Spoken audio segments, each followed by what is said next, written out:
करना है। हरे कृष्णा। सभी भक्तों का हार्दिक स्वागत है।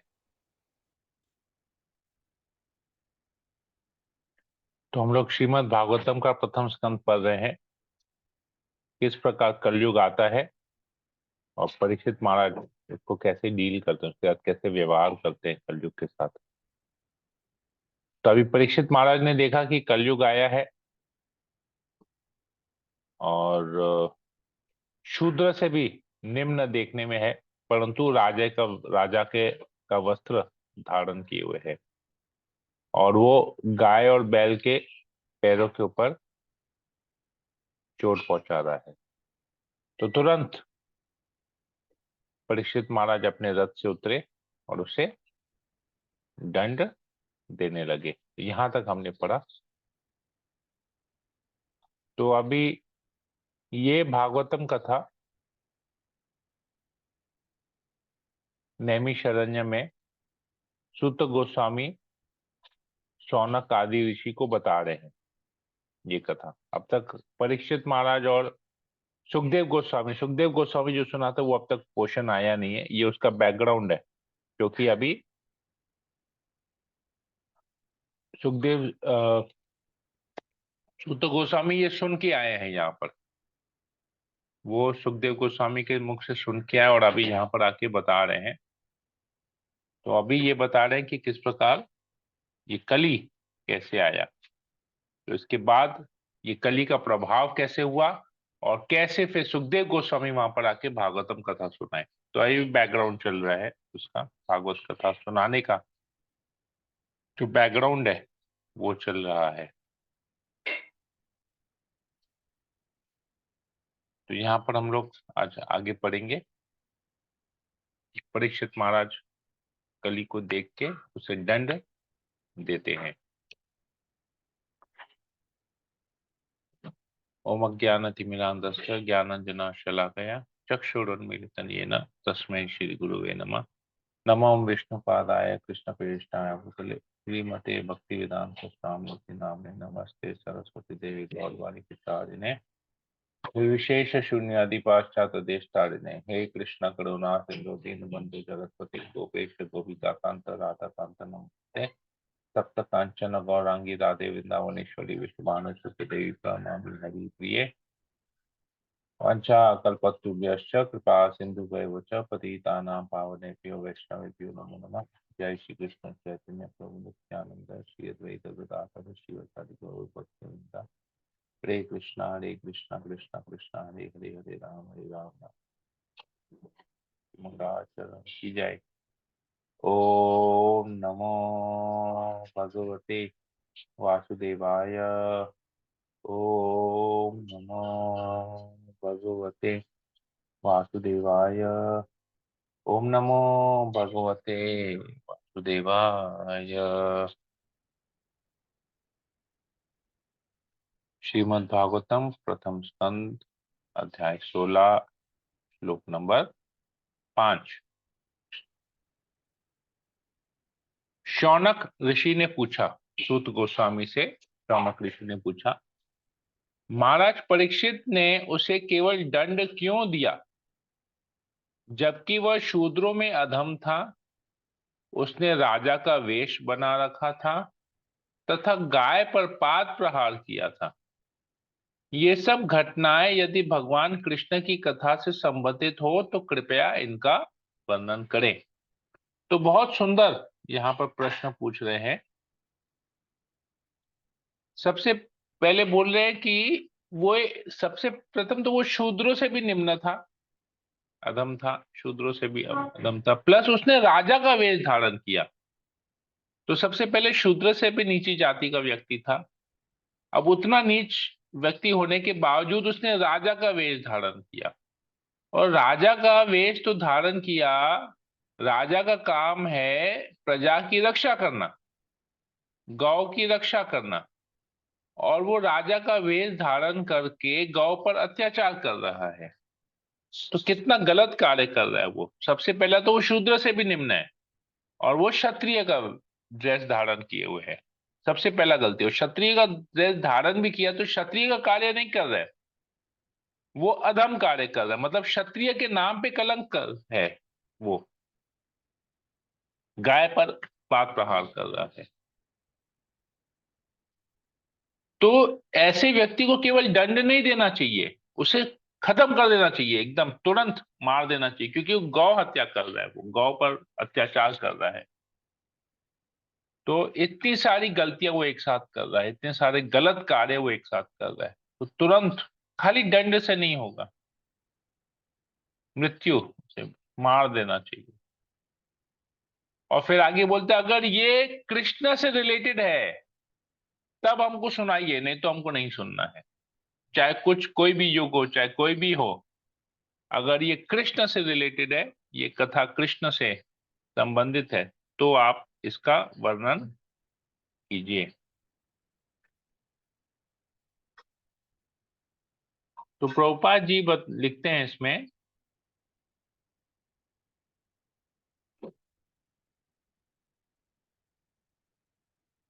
यद्यपि ऋषियों को इस शूद्रक के विषय में सुनना अधिक रुचिकर नहीं लगा, जो ठग था तथा गाय का अपमान करने वाला था, फिर भी वे इसके विषय में यह जानने के लिए सुनना चाहते थे कि इसका संबंध कहीं भगवान कृष्ण से तो नहीं है।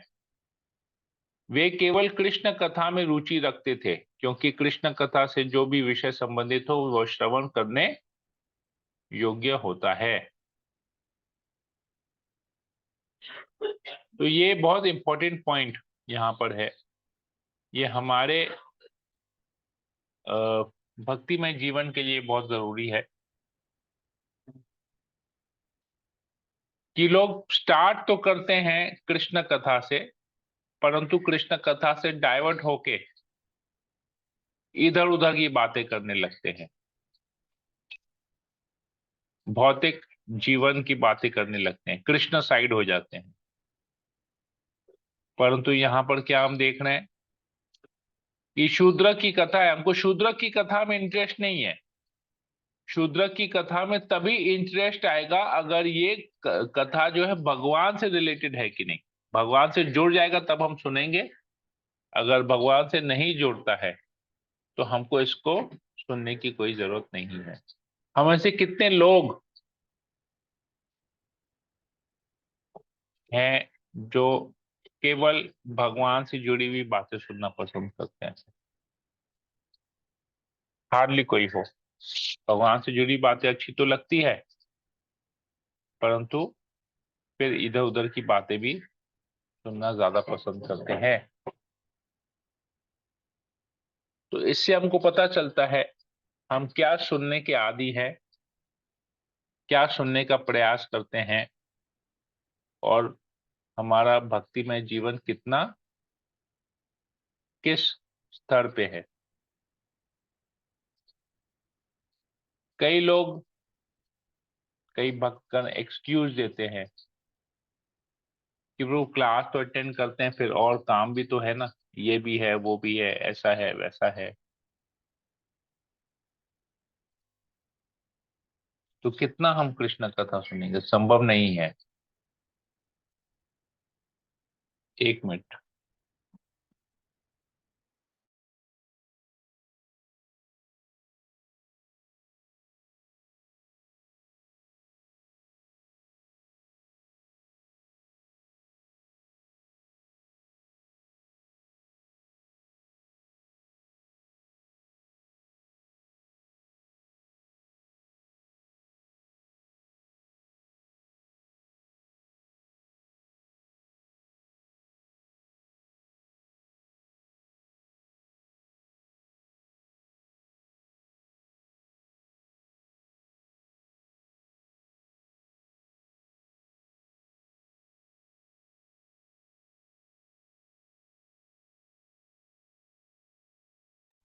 प्रभु जी साउंड नहीं आ रहा है।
प्रभु जी साउंड नहीं आ रहा है।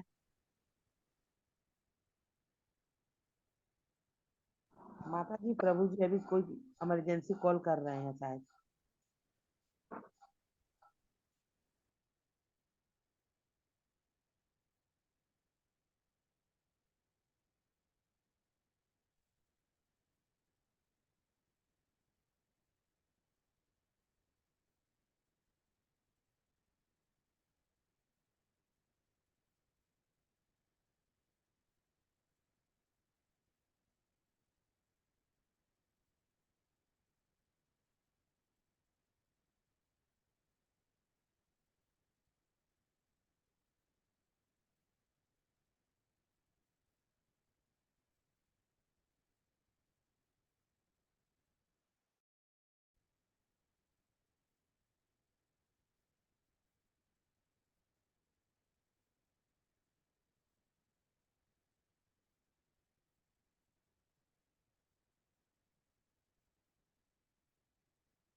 हे कृष्णा, एक जरूरी फोन आ गया था।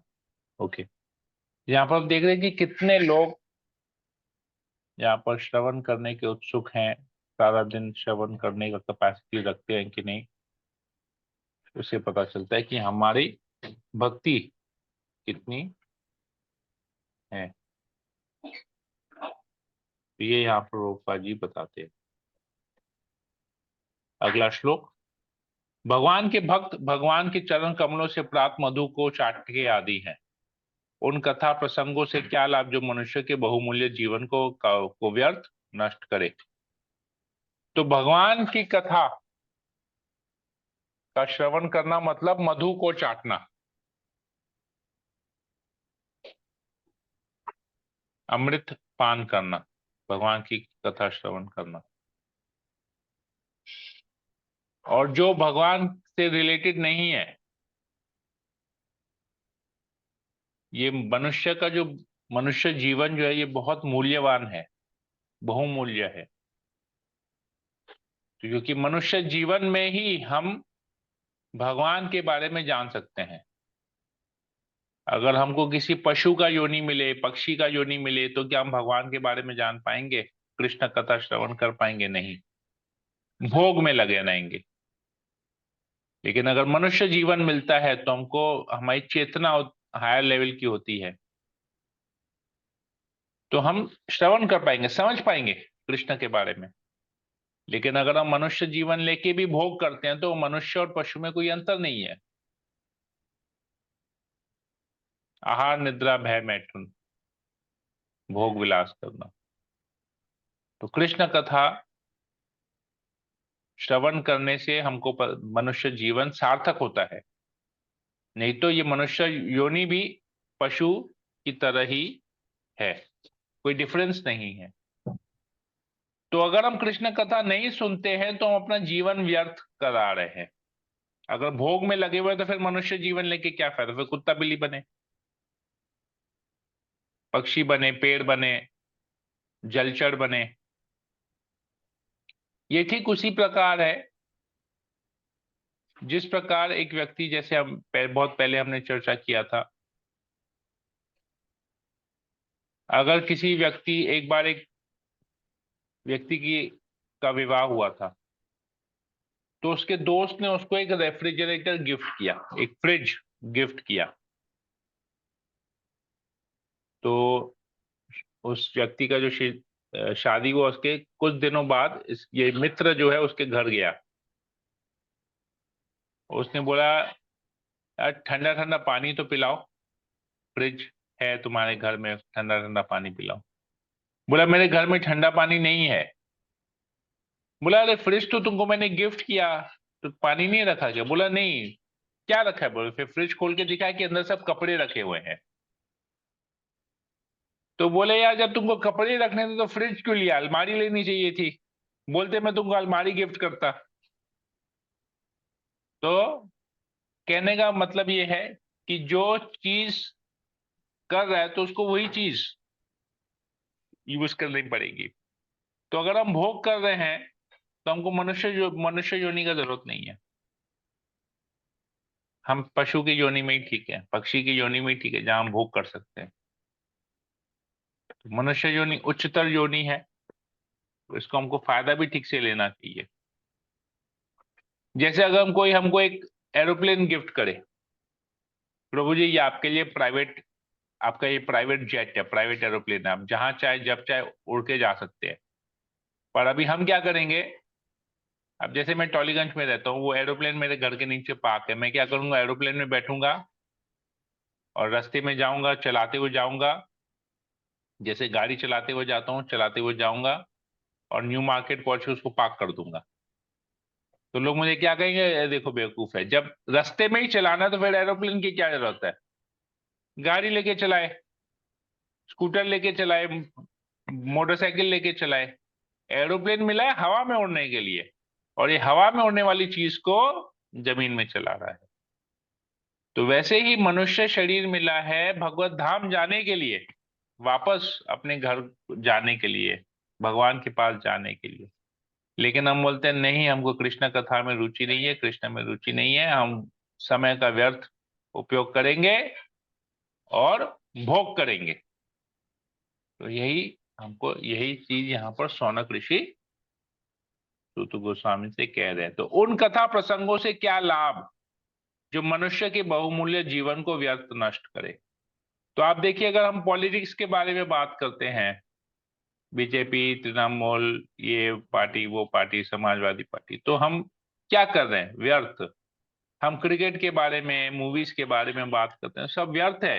हमारे जीवन में हमारा कोई जरूरत नहीं हो सकता हमारे जीवन में।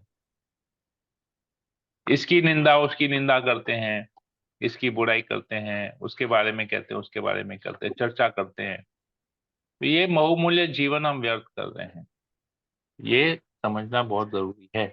हम क्या बात करें इससे हमको पता चलता है।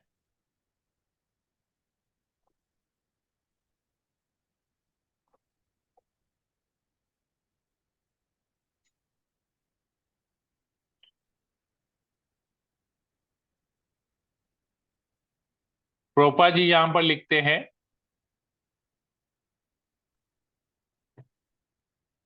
हमारी आयु बहुत लंबी नहीं होती, और ऐसा भी कुछ निश्चित नहीं है कि हमें कब अगली मंजिल के लिए हर वस्तु को छोड़ने के लिए आदेश मिल जाए। अतएव यह हमारा परम धर्म है कि हम कृष्ण के अतिरिक्त अन्य किसी विषय में एक क्षण भी व्यर्थ न बिताएं। कोई भी विषय कितना ही रोचक क्यों न हो, यदि वह कृष्ण से संबंधित नहीं है तो सुनने योग्य नहीं होता। तो ये बहुत इंपॉर्टेंट पॉइंट है, हमको अपने जीवन में नोट कर लेना चाहिए।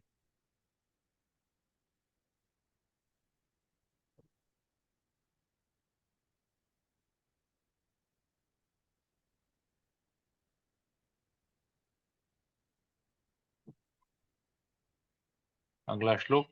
हे सूत गोस्वामी, मनुष्यों में से कुछ ऐसे हैं जो मृत्यु से मुक्ति पाने के और शाश्वत जीवन प्राप्त करने के इच्छुक होते हैं। वे मृत्यु के नियंत्रक यमराज को बुलाकर वध किए जाने की क्रिया से बच जाते हैं। कैसे बचते हैं? देखिए कितना इधर ये बताया गया है, इसको ध्यान से सुनिएगा। मनुष्य में से कुछ ऐसे हैं जो मृत्यु से मुक्ति पाने के और शाश्वत जीवन प्राप्त करने के इच्छुक होते हैं। मतलब जन्म मृत्यु, शाश्वत जीवन मतलब जन्म और मृत्यु के चक्कर से छुटकारा पा लेना, ये भौतिक जगत से छुटकारा पाना, भौतिक शरीर से छुटकारा पाना।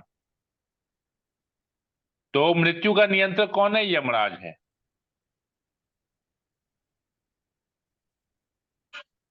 तो वो लोग ऐसा कार्य करते हैं जिससे यमराज से उनको और मुलाकात मुलाकात नहीं कर हो। यमराज को बुलाकर वध किए जाने की क्रिया से बच जाते हैं कि बार बार यमराज आएंगे और हमारे शरीर से, भौतिक शरीर को छोड़ के शरीर से आत्मा को निकाल के लेके जाएगी, फिर दूसरे शरीर में जाएंगे, फिर वहां से निकल। तो ये यमराज द्वारा वध क्रिया मतलब ये शरीर नष्ट होने की क्रिया, जो प्रोसेस है जिससे बार बार जन्म और मृत्यु हो रहा है, उस प्रोसेस से बच जाते हैं।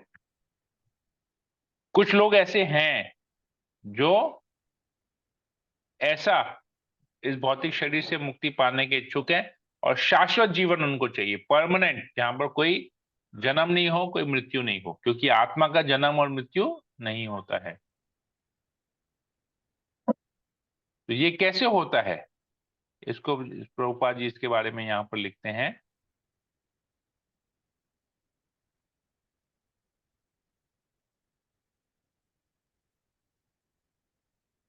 अगले श्लोक में आता है, जब तक सबों की मृत्यु के कारण यमराज यहां पर उपस्थित हैं, तब तक किसी की मृत्यु नहीं होगी।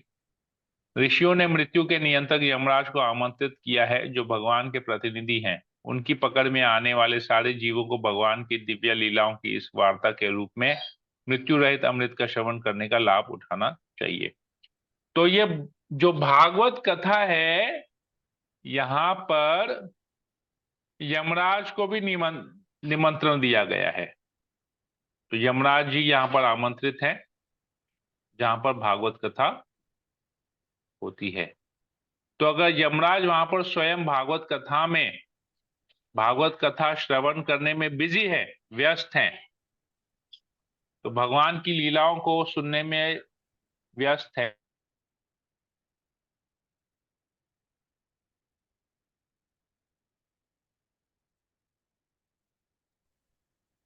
यमराज जी जब स्वयं भागवत कथा सुनने में व्यस्त हैं, तो वहां पर किसी की मृत्यु होगी नहीं होगी, क्योंकि यमराज जी सभी लोगों के साथ बैठ के भागवत कथा श्रवण कर रहे हैं। तो ये जो भगवान की दिव्य लीलाएं हैं, ये अमृत है। तो अगर कोई अमृत पी लेता है, अमृत पान करता है, तो उसकी मृत्यु नहीं होगी, अमर बन जाएगा। तो ऋषियों ने क्या किया, यमराज को आमंत्रित किया। तो प्रभुपाद जी इसके बारे में बहुत सुंदर तरीके से तात्पर्य में लिखते हैं।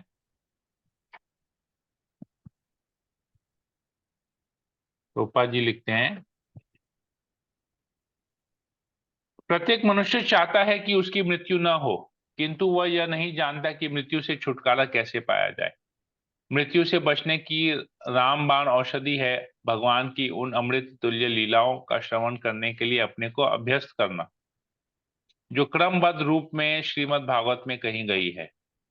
अतएव यहाँ पर यह सलाह दी गई है कि कोई भी मनुष्य जो मृत्यु से मुक्ति पाने का अभिलाषी है, उसे शौनक आदेशियों द्वारा संस्तुत जीवन शैली अपनानी चाहिए। मतलब अपना जीवन केवल भगवान की कथा श्रवण करने में लगा देना चाहिए।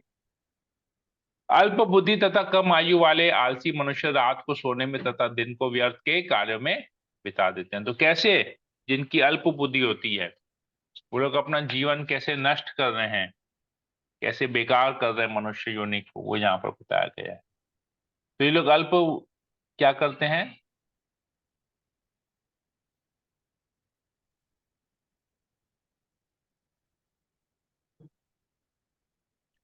ये मनुष्य जीवन एक सर्वोच्च वरदान है। यह जीवन के सर्वोच्च वरदान को प्राप्त करने अर्थात बारंबार होने वाले जन्म तथा मृत्यु के बंधन से निकलने के लिए अच्छा अवसर होता है। बुद्धिमान लोग बंधन से निकलने के लिए कठिन प्रयत्न द्वारा इस महत्वपूर्ण उपहार की रक्षा करते हैं, लेकिन अल्पज्ञ लोग आलसी होते हैं और इस उपहार स्वरूप मानव शरीर को भव बंधन से मोक्ष पाने के लिए प्रयोग करने में असमर्थ रहते हैं। तो जैसे उस व्यक्ति को एक उपहार मिलता है, फ्रिज, जिसमें वो सामान रख सके, ठंडा पानी रख सके, सब्जियां रख सके, मक्खन चीज रख सके, और उस फ्रिज को यूज कर सके अच्छी तरह से। वो क्या किया, वो अल्प बुद्धि वाला था, अल्पज्ञ था, तो उसने क्या किया, फ्रिज को अलमारी बना के यूज किया। तो वैसे ही हम इस मनुष्य शरीर को भोग में लगाते हैं, तो हम अल्पज्ञ है। हम भव बंधन में, मनुष्य शरीर मिला भव बंधन से मुक्त ही होने के लिए, लेकिन हम लोग क्या कर रहे हैं, भोग में लगा के उसको बंधन में जकड़ दे रहे हैं। तो ये प्रॉब्लम हो रहा है। प्रकृति ने इंद्रिय भोग की अनुमति तो पशुओं को भी दे रखी है, और इस तरह मनुष्य को भी अपने पूर्व जन्म या इस जन्म के अनुसार कुछ ना कुछ इंद्रिय भोग तो दिया ही गया है। लेकिन मनुष्य को इतना अवश्य समझना चाहिए कि इंद्रिय भोग इस मनुष्य जीवन का चरम लक्ष्य नहीं है। यहाँ कहा गया है कि दिन में मनुष्य व्यर्थ ही कार्य करता है, क्योंकि एकमात्र लक्ष्य इंद्रिय भोग रहता है। हम विशेष करके बड़े बड़े शहरों में तथा औद्योगिक नगरों में देख सकते हैं कि किस तरह मनुष्य व्यर्थ के कार्यों में लगा रहता है। मानवीय शक्ति से तरह तरह की वस्तुएं निर्मित की जाती है, किंतु वे सभी इंद्रिय भोग के लिए ही होती है, भव बंधन से छूटने के लिए नहीं। ये हम देख रहे हैं सत्य, और हम खुद भी इसमें डूबे हुए हैं, हम इनसे अलग नहीं है। तो सूत गोस्वामी कहते हैं, जब महाराज परीक्षित, ओके, यही इसको हम यहीं तक रखते हैं, फिर हम आगे कल चर्चा करेंगे, क्योंकि अभी फिर चेंज हो जा रहा है। तो यहाँ पर एक बात और आती है,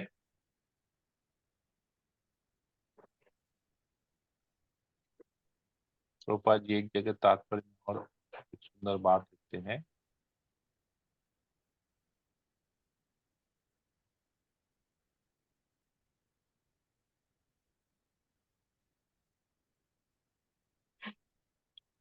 यहाँ पर लिखते हैं, जैसे जैसे जीव निम्नतर पशु जीवन से उच्चतर मनुष्य जीवन में विकसित होकर धीरे धीरे उच्चतर बुद्धि प्राप्त करता है, त्यों त्यों वह मृत्यु के पास से मुक्त होने के लिए उत्सुक रहता है।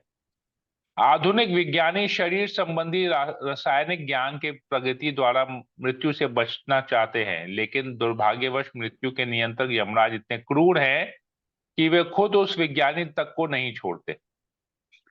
जो विज्ञानी वैज्ञानिक ज्ञान की प्रगति से मृत्यु रोकने का सिद्धांत प्रस्तुत करता है, वह खुद यमराज के बुलाने पर मृत्यु का शिकार बन जाता है।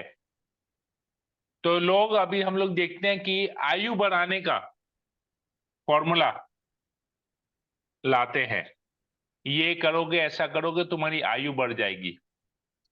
तो लोग कहते हैं, किसी भी वैज्ञानिक बोले हम बस कुछ है हम में कि हम मृत्यु से छुटकारा दिला सकते हैं, कोई कभी जीवन में मरेगा ही नहीं। लोग ऐसा बोलते हैं, कुछ कुछ लोग ऐसी घोषणा करते हैं, ऐसे करोगे तो तुम्हारी मृत्यु नहीं होगी, तुम्हारी आयु बढ़ जाएगी। परंतु जो ऐसा बोलता है वो खुद उसकी मृत्यु स्वयं होती है। कई वैज्ञानिकों ने बहुत कुछ किया, बहुत कुछ कहा, पर सबकी मृत्यु हो गई। तो यमराज के पास से कोई नहीं बच सकता है।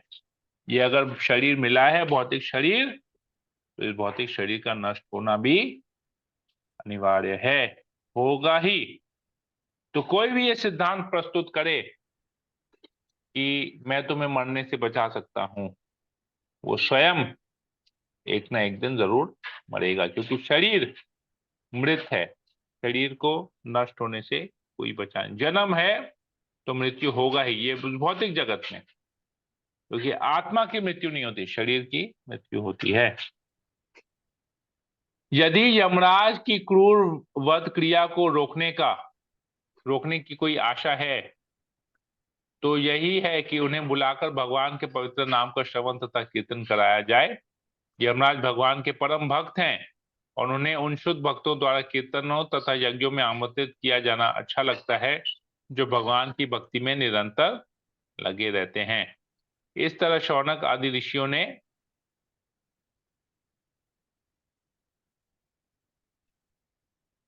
नैमिषारण्य में संपन्न हो रहे यज्ञ में यमराज को सम्मिलित होने के लिए आमंत्रित किया। यह उन लोगों के लिए अच्छा हुआ जो मरना नहीं चाहते थे। तो यमराज भगवान के शुद्ध भक्त हैं, तो जहां पर भी भगवान की कथा होती है वहां पर यमराज को आमंत्रित किया जाता है, ताकि लोगों वहां पर मृत्यु लोगों की नहीं हो। हरे कृष्णा। तो हम यहीं तक ही रखते हैं। किसी भक्त को कोई प्रश्न हो तो यहाँ बोल पूछ सकते हैं। हरे कृष्णा।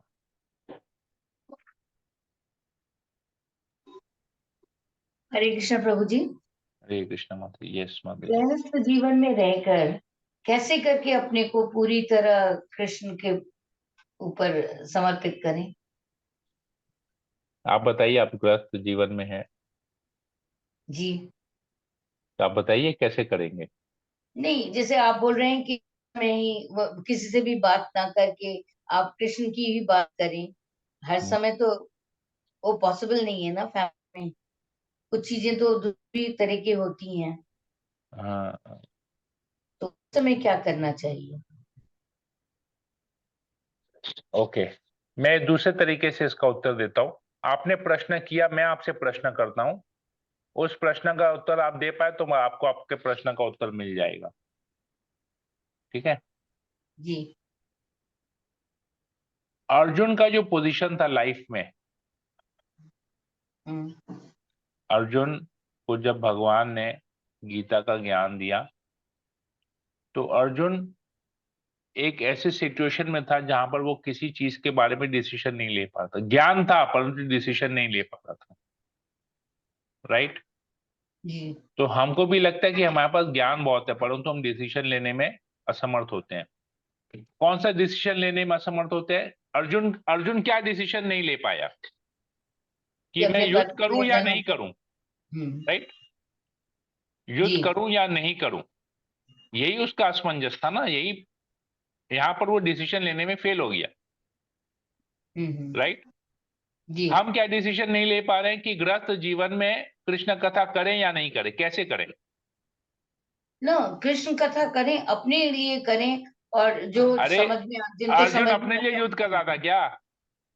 नहीं, समझ में आए उनसे। वो सबको लेके बाकी चल लोगों रहा से था। क्या करें? अर्जुन सबको लेके चल रहा था। राइट। जी। अर्जुन अपने 5 भाइयों को लेके चल रहा था, सब पांडवों को लेके चल रहा था। लेकिन युद्ध नहीं करने का डिसीजन किसका था? 5 पांडव का था या अर्जुन का था? अर्जुन का। ओके। तो हम क्या कर रहे हैं? हम पूरे परिवार को लेके चल रहे हैं। राइट। लेकिन और कृष्ण डिसीजन कथा तो सुनने या नहीं सुनने का डिसीजन किसका है? मेरा। मैंने जो वो चाहता है कि और कोई बात हमारा ना हो। हमारा इधर इधर हम अपने बारे में बात कर रहे हैं। हम्म। और उस तो सिमिलर सिचुएशन है कि नहीं है? तो युद्ध करना या नहीं करने का डिसीजन अर्जुन के ऊपर था। पांडवों तो नहीं बोला, किसी ने बोला क्या? युधिष्ठिर महाराज ने बोला कि मैं युद्ध नहीं करूंगा? नहीं, भीम partially ने I बोला can क्या? understand Prabhu ji, but okay, fully let I me let me haven't finish known. Let me finish let me finish let me finish. तो what did Krishna do in that case? उन्होंने ज्ञान दिया और बोला तुम decision लो। मैंने हाँ अपनी तरफ से बता दिया, देखना हाँ है कि क्या करना है। हाँ। ठीक है। लेकिन अर्जुन ने क्या कहा फिर बाद में? कि मैं आपके ऊपर पूरी तरह आप पे भरोसा करके नहीं, नहीं कर आपने आपकी मुझे बात पूरा ज्ञान मानूंगा। दे दिया, वो अच्छा है। आपने पूरा मुझे ज्ञान दे दिया, पर अभी भी मैं वही करूंगा जो आप कहेंगे। I will still not take my own decision. Yes. ठीक है ना। तो भगवत गीता हम जानते हैं, हर एक चीज का समाधान भगवत गीता में दिया गया है। तो 24 आवर्स कृष्णा कॉन्शियस कैसे रहना, उसका तरीका गीता में भगवान ने बताया है। अब कि हमको हर चीज में समझना कि उनको वो कहां छोड़ना। पर है। We should have that tact. हम लोग के पास वैसा ज्ञान होना चाहिए कि हम अपने आसपास होने वाली हर एक चीज को कृष्ण के साथ कैसे जोड़ सके। For example, I'll give some basics, little bit of basics जो हम लोग गृहस्थ जीवन में करते हैं। हम लोग नहाते हैं, ठीक है ना। ऑल ऑफ अस, हम लोग रोज सुबह उठ के नहाते हैं। लेकिन नहाते समय हमारी चेतना क्या है, वो डिपेंड करता है। हमको नहाना किस लिए चाहिए? कि हमको नहा के जप करने के लिए बैठना है, भगवान की आरती करने के लिए बैठे, इसलिए हम नहा रहे हैं। तो नहाना तो एक नॉर्मल एक्टिविटी है, दिन में इंसान 2 बार 3 बार 4 बार 5 बार नहाता है। कुछ लोग दोपहर को 12 बजे नहाते हैं, कुछ लोग सुबह 3 बजे नहाते हैं, कुछ लोग सुबह 8 बजे नहाते हैं, कुछ लोग सुबह उठेंगे, ब्रश करेंगे, वॉक पे चले जाएंगे, आके चाय वाय पियेंगे, या चाय पी के वॉक पे जाएंगे, फिर वहां पर समोसा खाएंगे, गपशप करेंगे, फिर आके नहाएंगे। तो नहाने का डिसीजन किसका है? हमारा खुद का है ना। जी प्रभु कोई जी। हमको फोर्स करता है क्या नहाने को?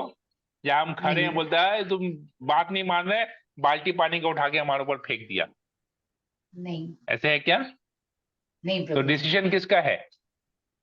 हमारा ही है। हाँ, तो अब हमको तय करना है कि हमको वो नहाना ऑफिस जाने के लिए, घर के कार्य करने के लिए नहाना चाहिए, या ऑफिस जाने के लिए नहाना चाहिए, या भगवान की सेवा के लिए नहाना चाहिए।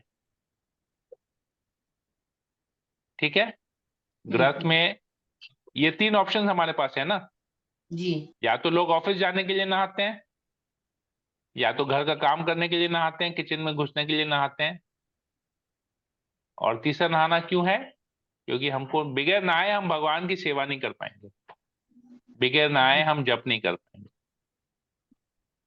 तो अगर आप नहा लिए ये सोच के कि हमको भगवान की सेवा करनी है, तो बाकी सब काम होगा कि नहीं होगा अपने आप? उसके बाद भगवान की सेवा में किचन में घुसना पड़ेगा। तो जी चेतना क्या हुआ? कृष्णा कॉन्शियस हो गया।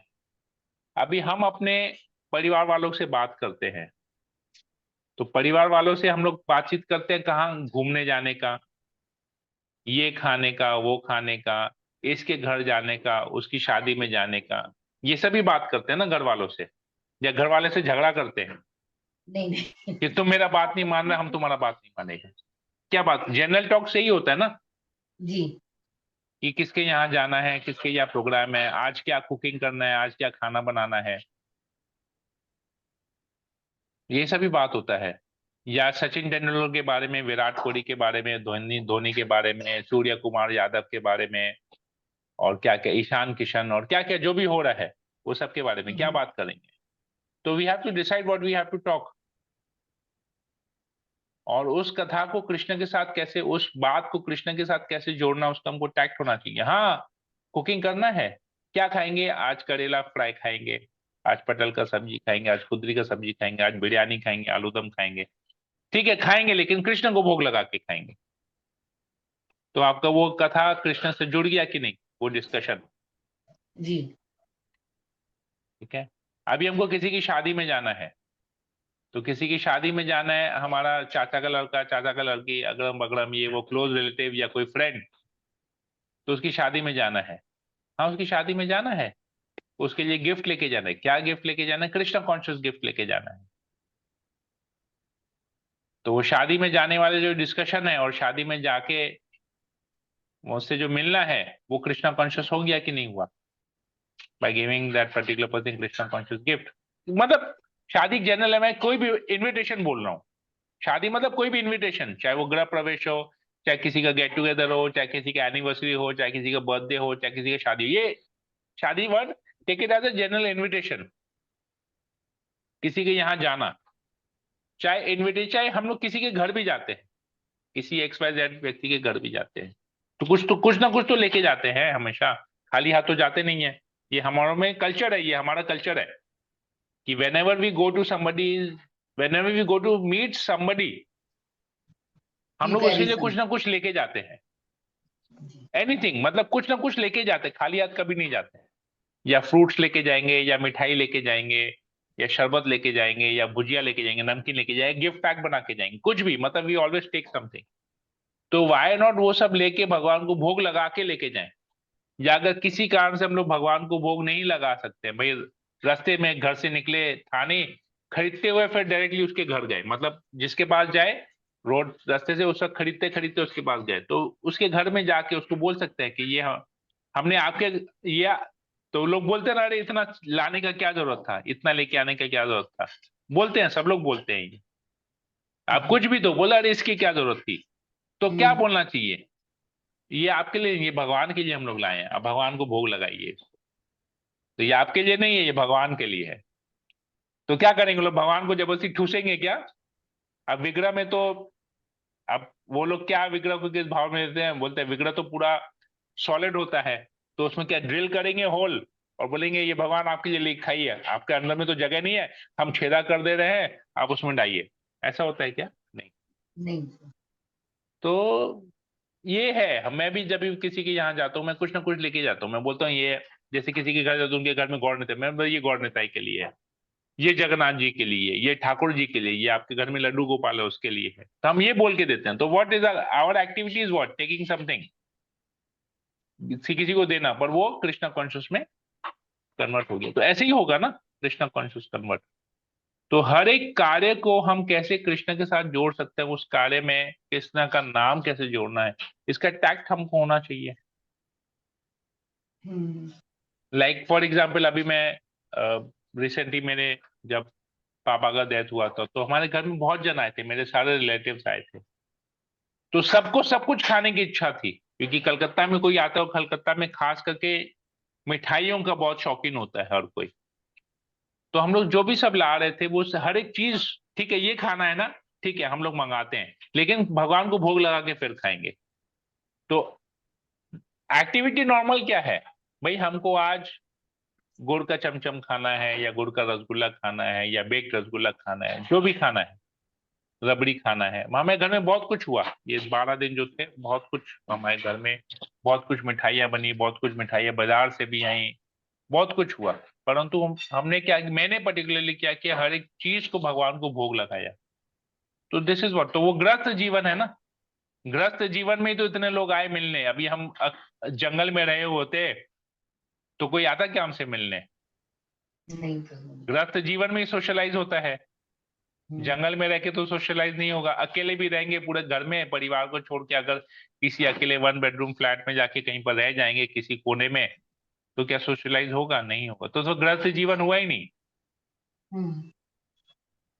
गृहस्थ मतलब क्या, घर में रहना और सबके साथ रहना, गृहस्थ। Living together with everybody in a house, that is called गृहस्थ। जी। और स्थायी एक जगह पे रहना, सबके साथ एक जगह पे रहना, तो वो गृहस्थ होता है। तो यही होता है ना गृहस्थ। आपका गृहस्थ जीवन, हमारा गृहस्थ जीवन कुछ अलग है क्या? नहीं प्रभु जी। तो कैसे गृहस्थ घर में रह के कृष्ण करना, कृष्ण के रह, तो ये हम लोग तो सीख ही रहे हैं ना, this is what we are practising. तो we have to be very selective in what we talk, और जो भी बात करें उसको कृष्ण के साथ कैसे जोड़ना है। जैसे मैं से कोई भी डिस्कशन करता है, मुझे कोई बताता है, तो मैं तुरंत उसको भागवत का एग्जाम्पल या गीता का कुछ एक कोट करता हूं। कैसे संभव है? हमको वो ज्ञान लिए तभी संभव है, ज्ञान नहीं लेंगे तो कैसे संभव होगा? अगर हम स्कूल नहीं गए थे तो 2+2 = 4 बता पाते क्या? अगर हमने गणित नहीं किया होता, मैथमेटिक्स नहीं किया होता, तो 2+2 4 होता है, बता पाते? नहीं बता पाते। मैथमेटिक्स किया है इसलिए बता पा रहे हैं ना। जी तो प्रभु। हर एक चीज को कृष्ण कॉन्शियस कैसे बनाना है, कृष्ण के साथ कैसे जोड़ना हो, तो सीखना पड़ेगा ना, उसका ज्ञान लेना पड़ेगा। ज्ञान लेंगे तभी हम कर पाएंगे, ज्ञान नहीं लेंगे तो नहीं कर पाएंगे। तब यही बार बार प्रश्न पूछेंगे, 50 साल हो जाएगा भक्ति करते करते, लेकिन फिर भी उसने, प्रभु गृहस्थ जीवन में हम कैसे कृष्ण भक्त बने, कैसे कृष्ण भावनाथ बने? संभव नहीं है गृहस्थ में रहना। अरे गृहस्थ में रहना संभव नहीं है, क्योंकि हम अभी भी अपने आप को, अपने परिवार वालों को शरीर के लेवल पे देख रहे हैं, उनको भगवान के अंश के रूप में देख ही नहीं रहे हैं। We are still seeing them at the bodily level, और हम लोग अपने आप को अभी भी शरीर ही समझ रहे हैं। प्रॉब्लम यही है, हम अपने आप को अभी भी शरीर समझ रहे हैं, अपने आप को आत्मा नहीं समझ रहे हैं। दूसरे लोगों को भी शरीर समझ रहे हैं, आत्मा के स्तर पे देख नहीं रहे। इसलिए अभी भी हमको ये प्रश्न आ रहा है कि प्रभु गृहस्थ जीवन में रह के कैसे कृष्ण कथा कर पाएंगे। हमें हर समय नहीं कर पा रहे, क्योंकि हम अभी भी अपने आप को शरीर समझ रहे हैं। हम लोग अपने दिन को 24 आवर्स में कैलकुलेट करके रखे हैं। वो 24 घंटा का कैलकुलेशन शरीर के लिए है, आत्मा के लिए नहीं है। आत्मा नित्य है, आत्मा अविनाशी है। हम लोग विनाश के लेवल पे देख रहे हैं, सुबह हो रहा है शाम हो रहा है, सुबह हो रहा है शाम हो रहा है, पूजा जा रहा है पूजा आ रहा है, दिवाली आ रहा है दिवाली जा रहा है, क्रिसमस आ रहा है जा रहा है, नया साल हो जा रहा है, अकाउंटिंग ईयर मार्च एंड हो जा रहा है, ये हो रहा है, ऐसा हो रहा है, वैसा हो रहा है, गौर पूर्णिमा आ रहा है, गौर पूर्णिमा। हम लोग इस लेवल पे सोच रहे हैं। जी होली, प्रभु। दिवाली, फेस्टिवल्स के लेवल पे सोच रहे हैं, और पिछले साल हमने फेस्टिवल में क्या किया, इस साल हमने क्या करेंगे, ये सोच रहे हैं, शरीर के लेवल पे सोचते हैं। हमने क्या आज तक ये जज किया कि यार पिछले साल कार्तिक और इस साल कार्तिक के बीच में हमने आध्यात्मिक जीवन में कितना प्रगति किया, हमने कितना भागवतम पढ़ा, कितनी बार गीता पढ़ा, कौन सा कैंटो पढ़ा, कौन सा प्रभुपाद का बुक पढ़ा, हमने कभी ये कैलकुलेट किया है? लेकिन साल के एंड में बिजनेस में कितना प्रॉफिट किया, सैलरी कितना हमारा बढ़ा, उसके ऊपर कैलकुलेशन करते हैं। लेकिन आध्यात्मिक लक्ष्मी हमने कितना कमाया, फिर भौतिक लक्ष्मी का तो कैलकुलेशन करता है, स्पिरिचुअल लक्ष्मी का भी कैलकुलेशन करता है? कोई नहीं करता है। क्यों? क्योंकि हम अभी भी उस देहात्म बुद्धि पे हैं। इतना जप करने के बाद, इतना कथा श्रवण करने के बाद, भक्षण करने के बाद, अभी भी we are still at that bodily level. देहात्म बुद्धि में हम अभी भी हैं। हम जब तक इस देहात्म बुद्धि में रहेंगे, हम कैसे गृहस्थ जीवन में कृष्ण भक्ति करना नहीं सीख पाएंगे। हमको देहात्म बुद्धि से बाहर निकलना पड़ेगा। देहात्म बुद्धि से बाहर निकलना मतलब we have to think that we are not this body, we are a soul. हम शरीर नहीं, आत्मा है। जब तक ये नहीं सोचेंगे, तब तक हम इस कृष्ण भावना में कैसे बनेंगे, हम नहीं समझ पाएंगे। जैसे बच्चा स्कूल जाता है तो कॉन्शियस रहता है ना, मुझे स्कूल जाना है, मुझे पढ़ाई करना है, आज ये होमवर्क करना है, आज वो होमवर्क करना है। क्यों? कॉन्शियस है वो, उसके माइंड में प्ले कर रहा है बार बार कि अरे मुझे ये होमवर्क करना है, मेरा इस दिन एग्जाम है, मुझे अच्छा पढ़ना है, मुझे आज ज्योग्राफी का एग्जाम है, आज मैथ्स का एग्जाम है, हिस्ट्री का एग्जाम है, इंग्लिश का एग्जाम है, लिटरेचर का एग्जाम है, जूलियस सीजर पढ़ना है, ये पढ़ना है, वो पढ़ना है। क्यों? कॉन्शियस है, बार बार कॉन्शियस है कि मुझे ये करना है, करना है, करना है, करना है, करना है, करना है, करना है, तो वो करता है। तो वैसे हमको बार बार कॉन्शियस होना पड़ेगा, हम शरीर नहीं आत्मा, हम शरीर नहीं आत्मा, हम शरीर नहीं आत्मा, शरीर नहीं आत्मा। तो हम जो भी कार्य कर रहे हैं आत्मा के लिए करना है, हमको शरीर के लिए नहीं करना, आत्मा के लिए करना। तो ये चेतना हमें होनी चाहिए, कॉन्शियस। वो हमको उस बचपन के लेवल पे जाना पड़ेगा, क्योंकि जो बच्चा जब स्कूल जाता है ना, उसका बुद्धि पूरा खाली होता है। तो इसीलिए बचपन की उम्र में जब वो पढ़ाई करता है ना, सब कुछ उसकी बुद्धि में घुसता है, क्योंकि उसके दिमाग में और कोई कचरा नहीं है। पर हमने तो सारा कचरा लेके रखा अपने दिमाग के अंदर, तो हम बार बार भूल जाते हैं। उस कचरे के कारण हम सब कार्य शरीर के लेवल पे कर रहे हैं, आत्मा के लेवल पे नहीं कर रहे हैं। तो हमारा जो भी ज्ञान, भौतिक ज्ञान है ना, हमको भौतिक ज्ञान निकाल के दिमाग से बाहर फेंक देना है, और केवल आध्यात्मिक ज्ञान होता है। हम क्या प्रॉब्लम, क्या हम भौतिक ज्ञान को निकाल नहीं रहे हैं, आध्यात्मिक ज्ञान घुसाने की कोशिश कर रहे हैं। जगह तो सीमित है, फिट नहीं आ रहा उसमें, आध्यात्मिक ज्ञान निकल जा रहा है बार बार, हम भूल जा रहे हैं बार बार। We have to be very conscious. We have to be conscious. This consciousness is called Krishna consciousness. Always thinking that I am not the body, I am a soul. This consciousness is called Krishna consciousness. I am part and parcel of Krishna. ठीक है माता जी? बहुत अच्छी से समझाया आपने। कोशिश करना होगा। Yes. कोशिश करना ही पड़ेगा। बगैर कोशिश का तो कुछ संभव नहीं है। You have to try and try and try and try again. Try and try and try until you succeed. तो हम लोग इंग्लिश में पढ़े थे ना, जी इस करना पड़ेगा। ठीक है, और किसी को कोई प्रश्न है? थैंक यू प्रभु जी। हरे कृष्णा। हरे कृष्णा। थैंक यू माता जी। और किसी को कुछ पूछना है? प्रभु जी, यस माता। हमें हम पाप के जन्म में सब क्यों नहीं मिल जाते हैं? कहते हैं कि के फल हो, तुमने ऐसा किया होगा तो ऐसा हो रहा है, सब उसी हाँ, जन्म में जाता है। ओके। माता जी आपका एज कितना होगा अभी अंदाजन? 37। ओके। आपने 37 और मान लीजिए आपका आयु और 75 ईयर्स का है। आप मतलब take for example that you have lived 50% of your life. Okay, तो अगला 37 साल का खाना आप एक दिन में खा सकते हैं क्या? नहीं। क्यों नहीं खा सकते? खा लीजिए ना, रोज रोज का टेंशन खत्म हो जाएगा, खाना बनाने का, टाइम वेस्ट करने का। खा सकते हैं क्या? नहीं। हाँ, अगर खा लेंगे तो क्या होगा? रिएक्शन होगा ना उसका। पहला बात तो खा नहीं पाएंगे। मान लीजिए इतना शक्ति मिल गया कि खा लिए, तो क्या होगा? रिएक्शन होगा, इनडाइजेशन होगा, पच नहीं पाएगा, क्योंकि बहुत कुछ खाना पड़ेगा। तो यही चीज है ना कि हम एक ही जन्म में सारा का रिएक्शन ले पाएंगे क्या? जब एक दिन में 37 साल का खाना नहीं खा सकते तो एक जीवन में इतने इतने योनियों में हम लोग घूमते घूमते घूमते घूमते 84 लाख योनियों में भ्रमण करते करते फाइनली हमको मनुष्य का शरीर मिला है। तो सारा इतने पिछले पुराने कर्मों का हम एक जीवन में ले पाएंगे? अभी मान लीजिए फॉर एग्जाम्पल एक हमारी हल्का सा मान लीजिए कुछ एक कार्मिक एक्टिविटी होगा जिसके से हमारे उंगली कट गई और खून निकला। ठीक, कोई एक कार्मिक एक्टिविटी होगी जिससे उंगली कटी और खून निकला।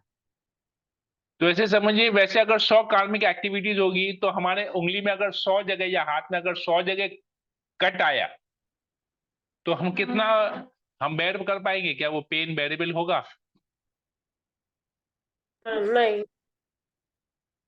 और मान लीजिए हमने किसी के साथ ना बहुत अच्छा कार्य किया, ठीक है, जिसकी वजह से हमको धन मिला, ठीक है, हाँ हमको पैसा मिला, मान लीजिए हम लखपति बन गए। अब वो सारे पुण्य कर्म को जोड़ के हम अगर लखपति में इतना टेंशन है, लखपति से करोड़पति बनेंगे, करोड़पति से अरबपति बनेंगे, तो उतना धन को संभाल पाएंगे क्या? उतना बुद्धि है हमारे पास उतना पैसे को संभाल के रखना? नहीं। एंग्जाइटी हो जाएगा, हमको एंग्जाइटी हो जाएगा। तो हम लोग के साथ वही हो रहा है जिसके लिए हम केपेबल हैं।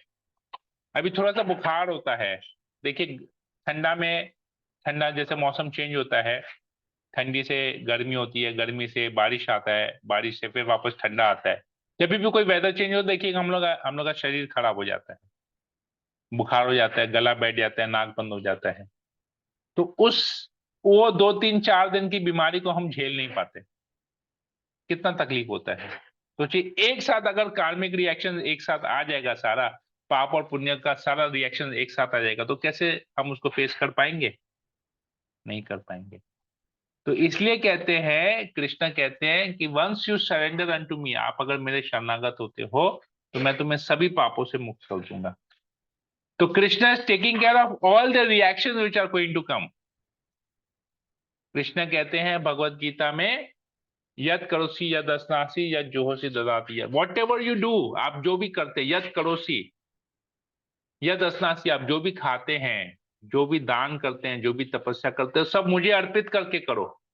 अगर ऐसे करोगे तो उससे उपलब्ध हुए जो भी रिएक्शंस है, चाहे वो शुभ हो चाहे अशुभ हो, सारे रिएक्शंस को मैं ले लूंगा। तो रिएक्शंस किसको फेस करना पड़ता है? आत्मा को कि बॉडी को?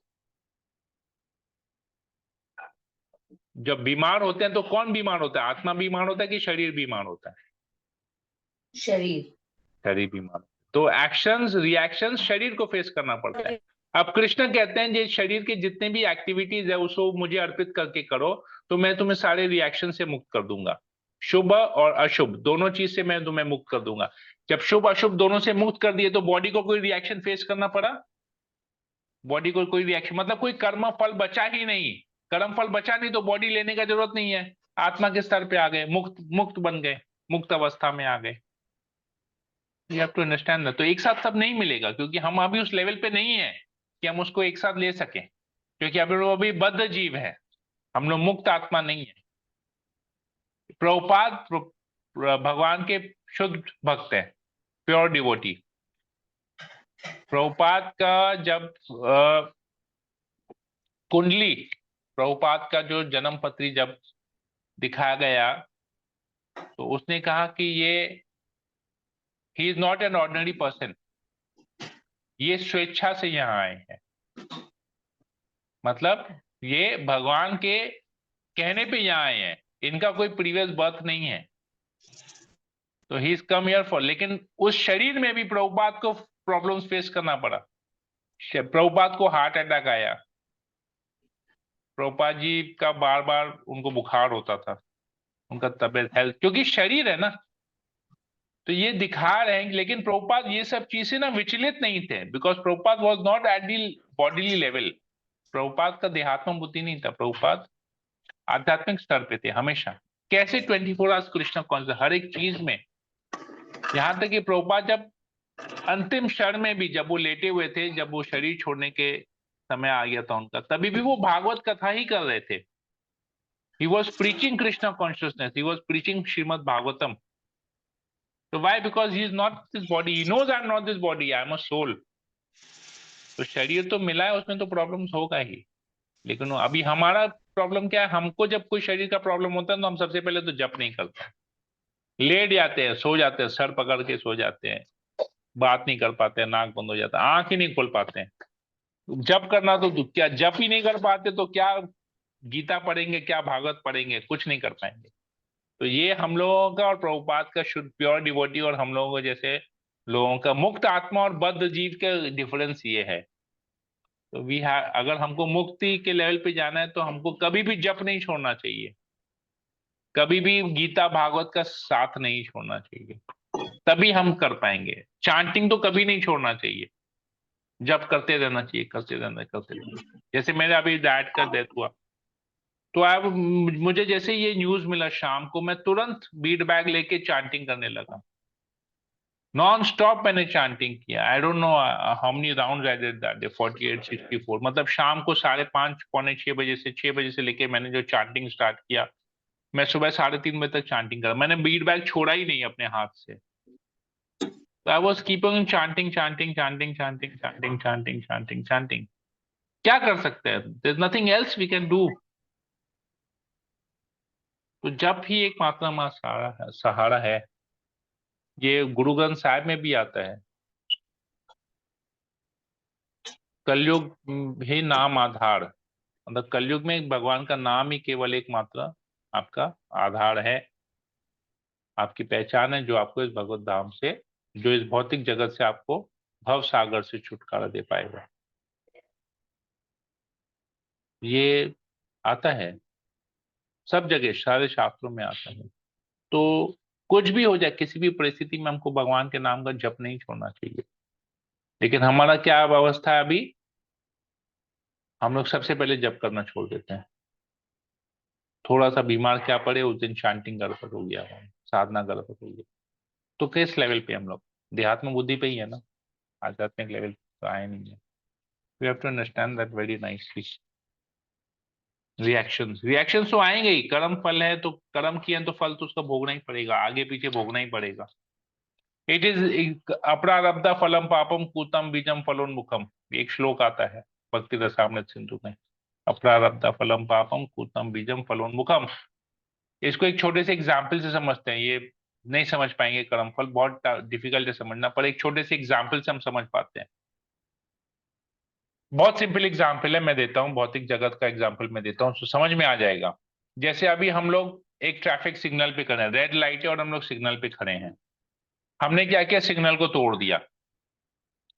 तो दो होता है, या तो हमको सिग्नल पार किए, वहां पर पुलिस वाला तुरंत कहा, उसके अगर टेक्नोलॉजी है तो उसने तुरंत फोटो खींचा, या कैमरा वहां पर लगा हुआ है, फोटो खींचा, और हमको, मेरा मोबाइल नंबर रजिस्टर्ड है, हमको तुरंत एक मैसेज आ गया कि इस पर्टिकुलर क्रॉसिंग पे इस पर्टिकुलर समय में आपने ये पर्टिकुलर ट्रैफिक रूल का वायलेशन किया है, आपको इतना फाइन देना है। एक ये है। दूसरा होता है कि आप सिग्नल तोड़ते तोड़ते तोड़ते तोड़ते अचानक एक दिन आपका मैसेज आया कि आपने 10 बार सिग्नल तोड़ा है, या 10 बार, इतना बार आपने ट्रैफिक वायलेशन किया है, ये आपके सारे हैं। तो क्या हुआ? एक हुआ इंस्टेंट रिएक्शन कि मैसेज आ गया, और एक हुआ कुछ समय बाद, मतलब जब इकट्ठा हुआ, एक साथ दे दिया कि ये आपका कर्म फल है, ये आपने इतना बार वायलेशन किया है, ये अभी आपका टोटल फाइन है, अब आप इतना जमा करो, इतना जमा करो, नहीं तो आपका जो है कोर्ट में डाल देंगे, फिर अरेस्ट वारंट निकलेगा, फिर आपको आना पड़ेगा, अगरम अगरम जो भी बात का प्रोसीडियर है। तो अलग अलग लेवल के हुए ना, अलग अलग समय आपको मिला, अलग अलग समय आपका कार्मिक रिएक्शन आया, और अलग अलग फल आपको मिला। तो this is there. I hope Neha Sharma माती was able to explain you with this example. आप अच्छे से आ गए प्रभु जी। Yes, okay, thank you. हरे कृष्ण। और किसी को कुछ पूछना है? आधे घंटे का क्लास में आधे घंटे का क्वेश्चन आंसर सेशन हो गया, ठीक है? क्लियर है प्रभु जी। ओके, हरे कृष्णा। तो मैं सेशन को यहीं पर एंड करता हूँ, समय हो गया 9 बज गया है। हरे आप ही कृष्णा ने हरे कहा था प्रभु कृष्णा। जी की कोई चीज मन में न रखो, पूछ लो, इसलिए पूछ लो। गुड, ठीक है। हरे कृष्णा कृष्ण कृष्ण हरे हरे हरे हरे हरे राम राम हरे पतितानां पावनेभ्यो नमो नमः। सम्यक भक्तवृंद की जय, जगत गुरु शिला प्रभुपाद की जय, तुरंतदास श्रीमद् भागवत हरे कृष्णा। प्रणाम प्रभु जी। हरे कृष्ण प्रभु, दंडवत प्रणाम।